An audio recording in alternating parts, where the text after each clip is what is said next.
Estamos de volta com o Pauta Especial aqui pela sua TV Educativa Canal 3. Voltamos a conversar com o professor Eduardo Magalhães, cientista político, professor da Universidade Federal de Alagoas, assessor para assuntos internacionais do governo do estado.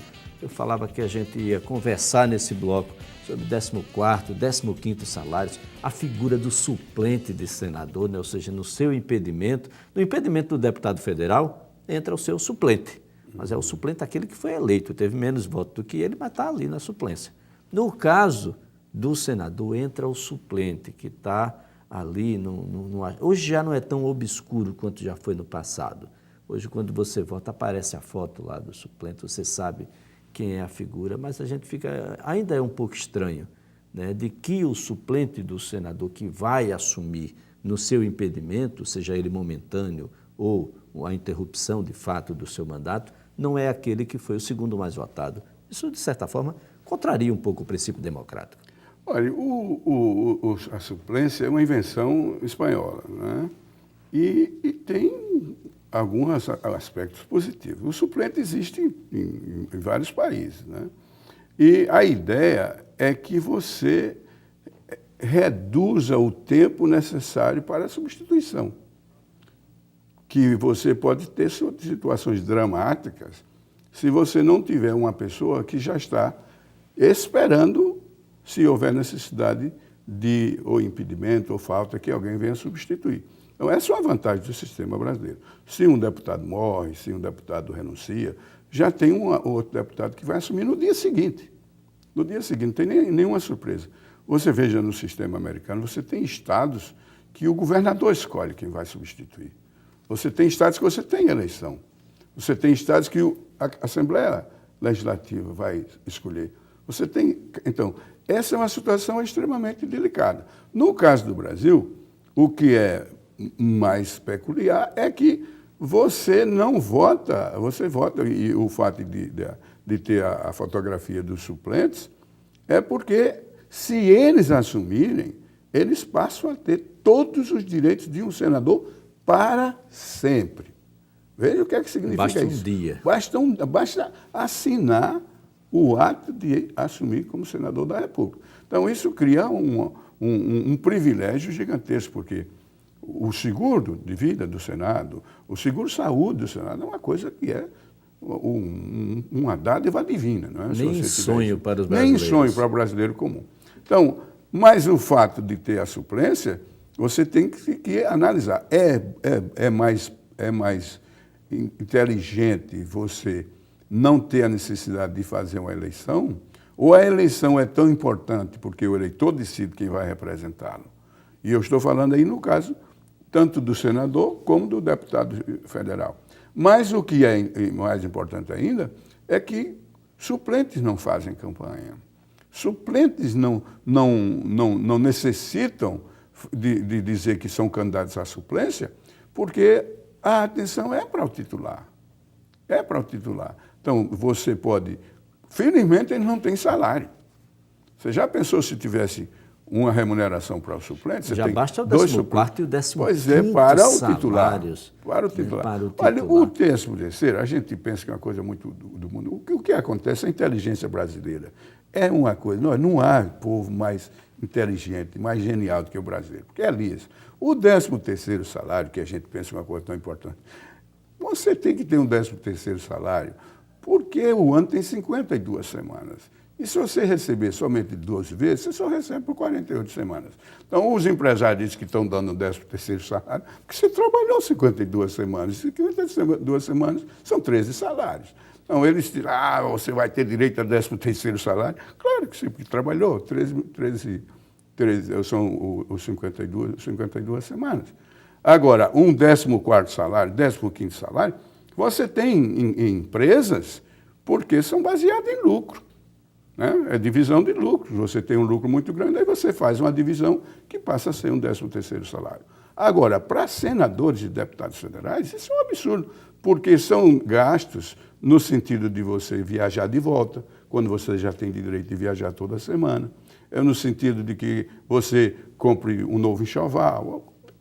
Desculpas completamente sem sentido. E pior ainda, é que esse 13º salário, que 14º, 15º, que tem taxação, tem obrigação de pagamento de impostos e obrigações sociais, nós pagamos pelos deputados. Esse aqui é o problema. Essa é a coisa que está Tanto que existe uma dívida do Senado e essa dívida vai ser paga pela Casa e não pelos senadores. A dívida não é do Senado, é dos senadores. Mas quem vai pagar? Nós, o Senado, somos nós. Não, felizmente, exatamente, alguns senadores já resolveram pagar, porque isso vai ser divulgado à imprensa, felizmente tem um papel tão importante, mas o fato é que até recentemente era pago, eles recebiam e nós pagávamos os impostos e as obrigações que eles têm. Professor Eduardo Magalhães, o que é que deve acontecer? Então, vamos partir do ponto de vista aqui de Alagoas, depois dessas eleições do ano de 2012, do mensalão, o que é que deve acontecer com algumas figuras importantes no cenário político alagoano? O próprio governador Teotônio Vilela Filho, em segundo mandato, não poderá pleitear um terceiro. A figura do senador Renan Calheiros, que se mostra aí bastante firme rumo à presidência do próprio Senado brasileiro. Nós temos aí Luiz Helena, que é sempre um quadro que surge na hora de uma candidatura ao Senado, na possibilidade de uma proposição mesmo ao governo do Estado. Nós temos aí Fernando Collor de Mello, senador. Nós temos também, dentro desse cenário, figuras que surgem, como o próprio ex-prefeito agora, a partir do dia 1º de janeiro, de Arapiraca, a eleição de Célia Rocha. Nós temos um cenário bastante interessante, o próprio prefeito Cícero Almeida, que deixa a prefeitura a partir do dia 1º, Rui Palmeira, que entra. Que cenário é esse? Já dá para montar um mosaico para 2013, 2014? Olha, dá para você especular. Essa é a maravilha do processo político, é que você pode criar. O presidente Nixon gostava de falar de cenários políticos, né? Ele, no auge do Watergate, ele ficava especulando o que é que acontece, vamos ver o que é que acontece em tal cidade do estado de Illinois, o que acontece numa cidade do Texas.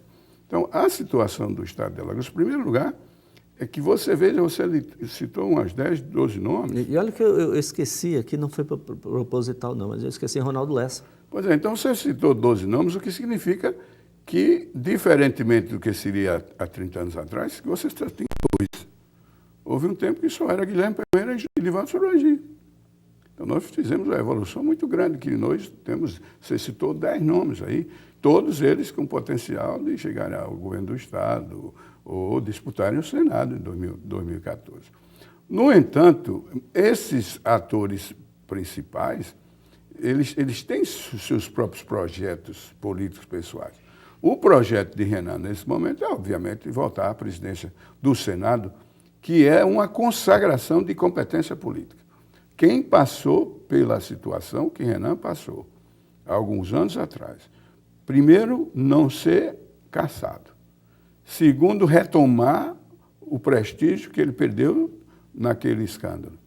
E voltar a ser um protagonista ao ponto de estar na iminência de se eleger presidente do Senado outra vez, é um mérito extraordinário ao senador. Não é para qualquer um, definitivamente. O poder de articulação é impressionante. Impressionante. É uma capacidade de articulação que você tem que admirar e que admirar como uma pessoa que saiu daqui da Universidade Federal de Alagoas, me lembro Renan, como estudante da Universidade Federal de Alagoas, e teve um crescimento a partir daqui e lá dentro do Congresso Nacional. Obviamente, o primeiro passo talvez tenha sido com um apoio. Ele foi líder do governo do presidente Collor, mas isso foi em 90. E nós estamos 20 anos depois. E ele mantém esse prestígio que ele conseguiu a partir de uma oportunidade que foi dada por um correligionário, um conterrâneo. Mas o Renan é uma figura nacional. Muito mais prestígio dentro da máquina política brasileira, com uma influência no Brasil inteiro. Uma influência no Brasil inteiro. No caso alagoano, o governador Teotônio Vilela deve seguir o Senado mesmo? O governador Teotônio Vilela é outra referência nacional.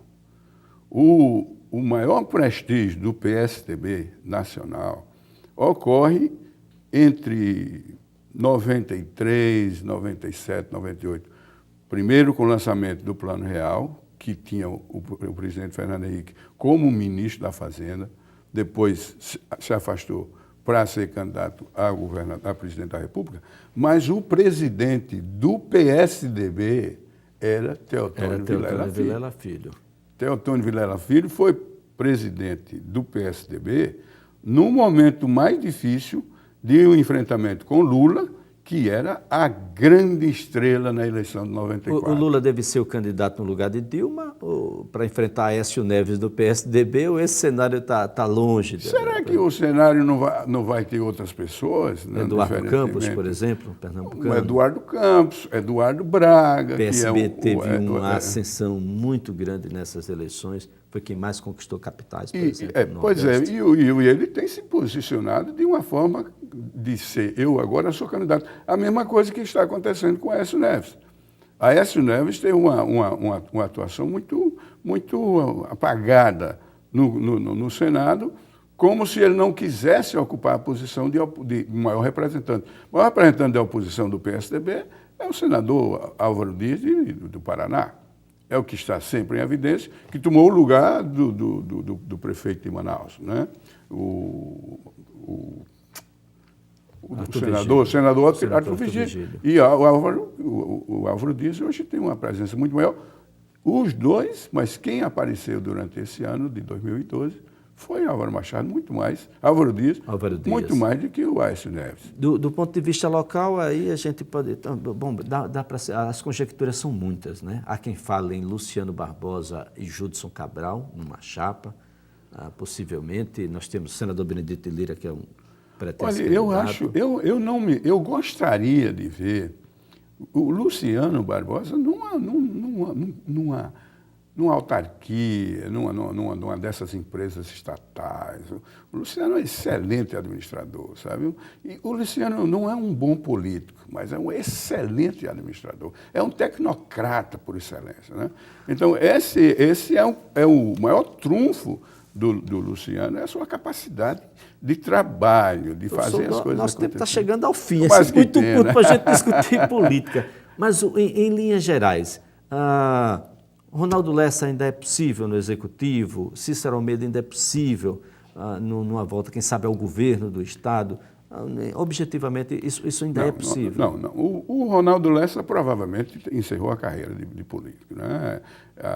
Esse sofrimento atroz que foi não poder disputar a eleição para governador do Estado, para prefeito da capital, foi muito ruim, foi terrível. Isso, né? E o fato do Cícero agora vai descobrir a imensidão de inimigos que ele tem.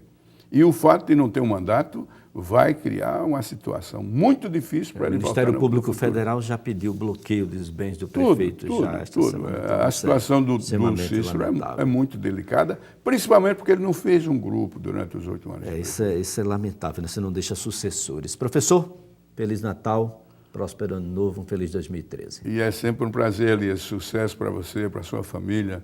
É um prazer tê-lo como um grande representante da TV e rádio do Estado de Alagoas, mas, acima de tudo, de tê-lo como meu ex-aluno e meu amigo. Sucesso para você sempre. Obrigado. Olha, o Pauta Especial volta na próxima segunda-feira, é claro, contando com você. Até lá.